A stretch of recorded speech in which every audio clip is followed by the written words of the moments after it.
Okay, so let's take a look at ECM glycoproteins. Here again, there are many different kinds. We're going to look at several of the major families that are common in animal ECM, including our own. So let's take a look at some of these things. The first ones are called the collagens. Okay, now many people call it collagen as if it's a single thing. You're quite familiar with this stuff. People put it in cosmetics. I don't know what good it does other than make the companies that make them rich, because it's a huge protein. It's not going to get into your skin. It's too big.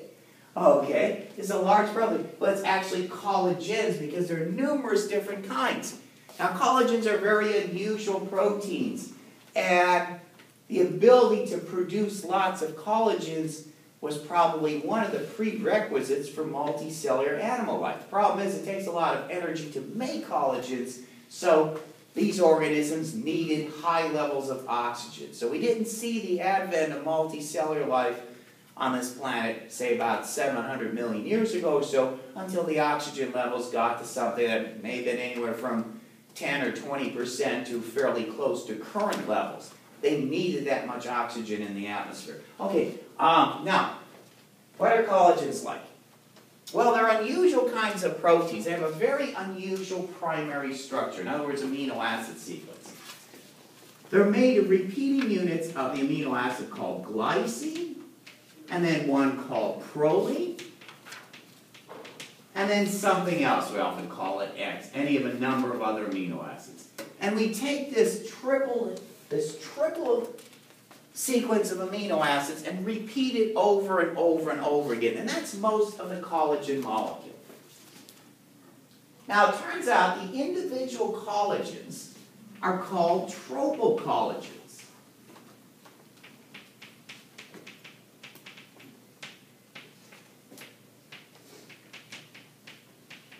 And there's about 30 different genes for tropocollagens. Tropocollagens form an alpha helix. The molecule is almost entirely alpha helix, so it's a very long, extended molecule.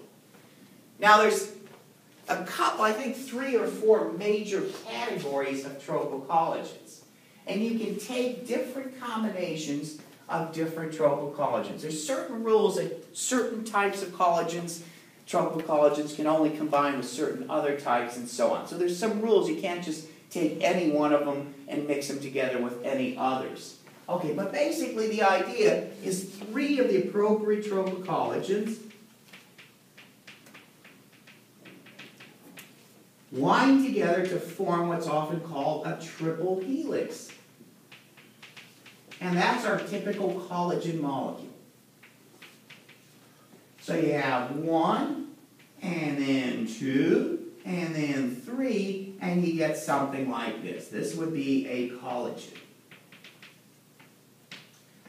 Okay, now depending on the type of collagen you have, like I said, there are certain rules, certain types, subtypes of collagens can combine with certain other subtypes. There's a whole bunch of kind of complicated rules of what can combine with what, so you can't take any 3 tropocollagens and mix them together and have them work. That won't happen. But you do get a tremendous range of different collagens when you do this, all with about 30 different genes for the tropocollagens. Another thing we see is that the tropocollagen genes are loaded up with introns and exons for lots of alternate splicing. So some of these guys have as many as 50 different introns and exons. That gives you tremendous potential for lots of cell-specific versions, which is really pretty cool stuff. You can make all kinds of different collagens. Now, certain of these collagens are going to line up end to end and side to side, like so. And they will form fibers. So we call these the fiber-forming collagens. Okay, now examples of things that are rich in fiber-forming collagens. Think of a ligament, a long, thin kind of filament of connective tissue. They're packed full of fiber-forming collagens. They have other kinds too. Now, other kinds of collagens are going to kind of line up in different ways. They may line up sort of like so. and they form sheet-like masses. So we call these types the sheet-forming collagens. Examples of that would be the fascia, the kind of connective tissue membranes that surround organs. Think of getting a piece of liver and that tough layer on the outside of it. Or sometimes you get that for some cuts of beef. Like if you get a roast beef, sometimes you find that silvery, tough sheet of connective tissue. Okay, that's an example. Those are loaded up with sheet-forming collagens. Different other types of connective tissue are going to have various ratios of fiber and sheet forming. So each one of these collagens has different types of properties. All right, now, aside from cosmetics, you guys might be a little familiar with collagens. Go back to your childhood. You want a snack. Mommy's got an idea. She goes out and she pulls out her cupboard. She gets about 2 liters of cold water, warm water, and then she pulls out this box about this big or so with about 100 grams of sugar, artificial color, artificial flavor, and the magic ingredient, gelatin. Jello. Now what is Jello? Okay. The magic ingredient in Jello is denatured collagen. What they do is they get all the parts of a cow that you would rather not think about, hooves, tendons, the like. They boil the stuff and then denature and extract the collagen out from all these byproducts. And then they dry it down in this powder and throw in sugar and artificial color and artificial flavor. And what Mommy does is pours it into a bowl and lets it sit in the fridge for a couple hours. And being very polar molecules, because collagens are glycoproteins and glycine is mildly polar, proline is fairly polar. Okay, what happens? The stuff soaks up water like a sponge and turns into Jello. Now you're thinking probably a box of Jello that can make 2 liters of Jello. Probably about 50 grams of what's in that's actually collagen. When you're putting in 2 liters, that means it's sucking up an awful lot of water. So, after a while, you pull it out of the refrigerator. You kitties have some cattle tendons. Good. That's what you're eating, folks. It's cattle tendons. Love them tendons. All right. Otherwise, it would end up in a landfill. So somebody came up with the idea of making something semi-edible about it. Now, the interesting thing, if you look at the label, the nutrition label on that, even though the stuff that makes the gel, not got any sugar in the flavor and stuff, is a protein, it turns out that because we make both glycine and proline, and those 2 amino acids are 2/3 of the composition of most collagen molecules, that means they are very low in what we call essential amino acids, the ones we have to get from food because we can't synthesize it. So they don't even consider it legally as dietary protein. So if you look at the label, it says nothing about protein. Even though it's a protein, it has virtually no essential amino acids. So nutritionally, it's pretty worthless, except for the sugar. Okay, so you got that. But it does tell you, collagens have an amazing ability to form gels. And here again, that's another thing. They form these jelly-like connective tissue things. And as a matter of fact, they work in a lot of polar or moderately polar molecules. For instance, you can take a solution of experimental evidence back in my student days, almost as much as 70% ethanol, which is not quite as polar as water, but it does have polar properties. Put your Jello in it, and lo and behold, it will make a gel. Not a very good one. It makes a good gel at 50% ethanol. And then you have the infamous Jello shots. Looks nice and innocuous, but puts you down hard and fast if you're not cautious with those things.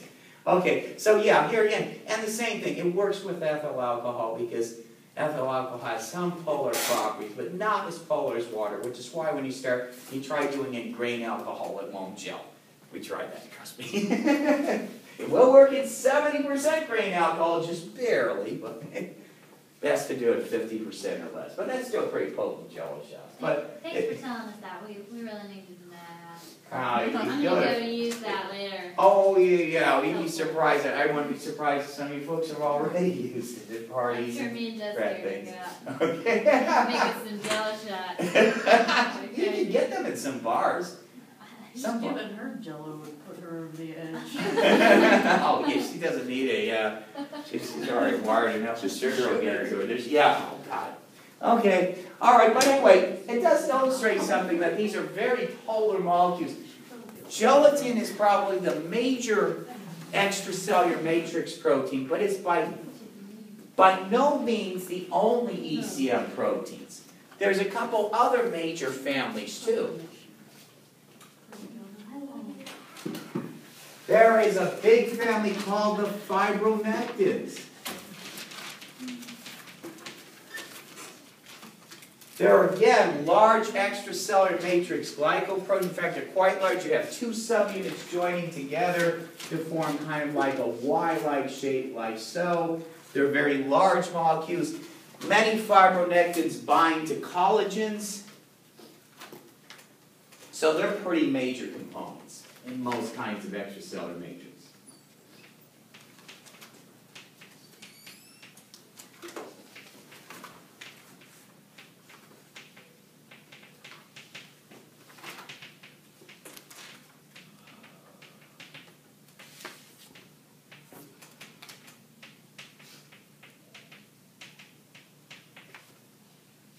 Another thing found mostly in what's called a basement membrane, or the Latin medical term is basal lamina. Now what that is if you have a layer of cells, say the cells lining your digestive tract. Okay, let's say the walls of the intestine. Okay, you got these cells like so. Now the question is, what holds them together? They do have junctions between the cells and a little bit of extracellular matrix, but the big thing is an underlying layer, thin sheet that sticks and all the cells are attached to. That's our basal lamina.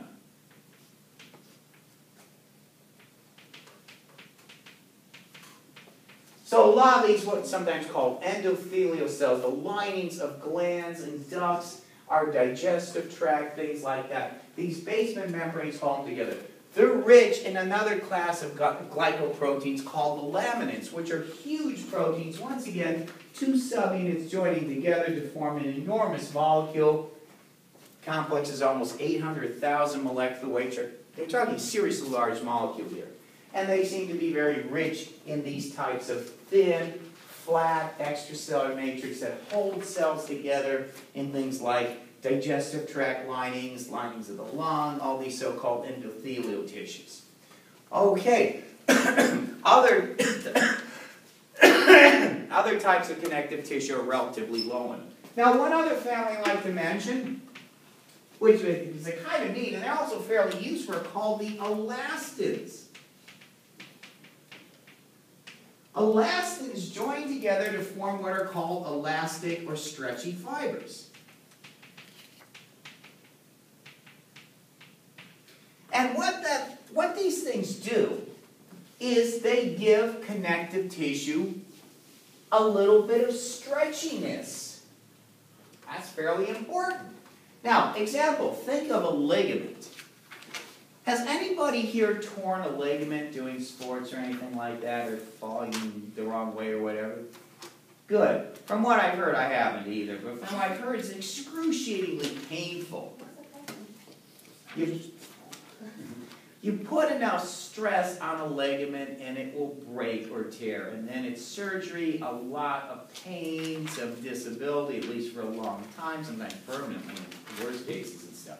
Now, the thing is, the ligaments have a lot of elastic fibers in them, so they can stretch to a certain extent. You can test this out by, next time you're cutting up a piece of meat, you see a little fibrous kind of thing, a little thin, white, silvery white fiber. Grab it and stretch it, and see it's got some stretchiness to it.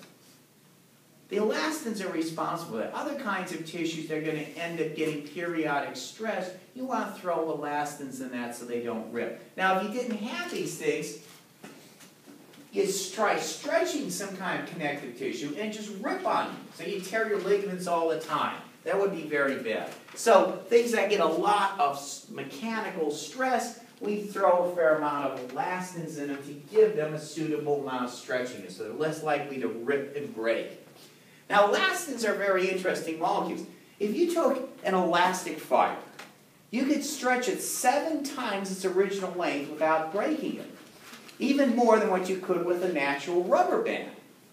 As a matter of fact, the latex protein that's put out by the rubber tree that makes natural rubber, there's artificial things too that are currently rubbers and stuff, but the latex stuff and the elastins have a neat thing. How do you get a protein or a fiber of proteins to stretch and then to snap back? Well, that's a little interesting biochemical thing. Both the elastins have this and the latex protein has this as well. So let's take a look. What you have, if you look at the tertiary structure of these things, you have regions that are basically alpha helix, and then you have regions full of hydrophobic amino acids that fold up. And you have kind of these folded modules that are repeating, followed by these regions of basically polar alpha helix. So these regions, these folded regions are hydrophobic, they're full of hydrophobic amino acids. Okay, now the thing is, those folded regions are going to fold up to keep the hydrophobic amino acids, and many of them away from water as possible. So that's what we call hydrophobic interactions when we talk about protein tertiary structure. Okay, now, what happens if you stretch one of these things is you start mechanically unfolding these. So now we have the hydrophobic regions unfolded.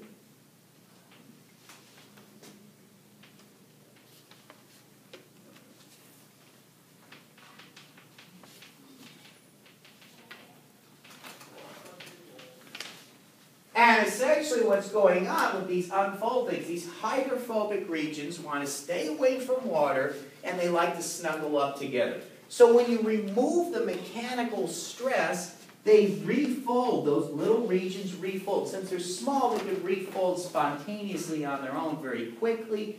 They refold again, and then the fiber or the rubber band goes back to what it originally was. So next time you stretch a rubber band or put stress on a ligament but don't tear it, what you're doing when you stretch a rubber band is you're translating that force of hydrophobic interactions, the energy change you get by keeping hydrophobic amino acids together in out of polar environments. That's where you get the mechanical stress of a rubber band. And when the rubber band snaps back, you're relieving that stress. So what that thing is, that the features you see in a rubber band, that's actually hydrophobic interactions. The energy of that translated into a mechanical force on a large enough scale that we can detect it. So that's kind of a cool little biochemical trick for these proteins. Okay, so these are some of the major families of extracellular matrix proteins. All right.